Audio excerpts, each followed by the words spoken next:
18 சித்தர்கள் வாழ்ந்து வழிபட்ட சிவ ஆலயம். சானிட்டோரியம் காசநோய் மருத்துவமனை உருவாக காரணமாக இருந்த மலைக்கோவில். வணக்கம் விவேஸ். இன்னைக்கு நம்ம வீடியோல பச்சைமலை அருள்மிகு அனுசுயா தேவி உடனுரை அத்திரீஸ்வரர் திருக்கோயிலை பத்தி தான் பார்க்க போறோம்.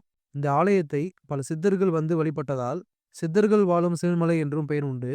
இந்த ஆலயமானது தாம்பரம் சானிட்டோரியம் அருகில் காசநோய் மருத்துவமனையின் பின்புறத்தில் பச்சைமலை என்கின்ற சிறிய மலையில் அமைந்துள்ளது. இங்கு உள்ள மூலவரின் பெயர் ஸ்ரீ அத்திரி ஈஸ்வரர், அம்மனின் பெயர் அனுசுயா தேவி. இந்த மலையில் மூலிகையில் இருப்பதால் ஆங்கிலேயர்கள் உலகத்திலேயே முதல் காசநோய் மருத்துவமனை இங்கு அமைத்தனர். இந்த ஆலயத்தை அடைய 108 படிக்கட்டுகள் ஏறி செல்லலாம் அல்லது வாகனத்தில் செல்ல சாலை வசதியும் உள்ளது. கிழக்கு நோக்கிய நுழைவாயிலுடன் கூடிய கோவில் இது. கோயில் நுழைவாயிலுக்கு எதிர்ப்புறம் அனுமன் சன்னதி மற்றும் மனைவியுடன் கூடிய அகத்தியர் சன்னதி அமைந்துள்ளன. அதேபோல் மலை உச்சியில் வள்ளலார் சன்னதி உள்ளது. அதேபோல் அகத்தியர், ராகு, நடுவில் விநாயகர், வலது புறத்தில் அத்ரி மகரிஷி மற்றும் கேது ஆகிய மூவரும் இணைந்த சன்னதி காணப்படுகிறது.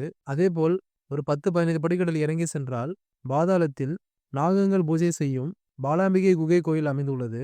இது அற்புதமான ஆலயத்தோட முழு வரலாறையும் முழு வீடியோவா என்னோட யூடியூப் சேனல்ல போட்டிருக்கேன். வீடியோட லிங்கை கமெண்ட்லயும் என்னோட இன்ஸ்டாகிராம் பயோலையும் கொடுத்துருக்கேன். விருப்பம் உள்ளவங்க மிஸ் பண்ணாம பாருங்க. நன்றி, வணக்கம்.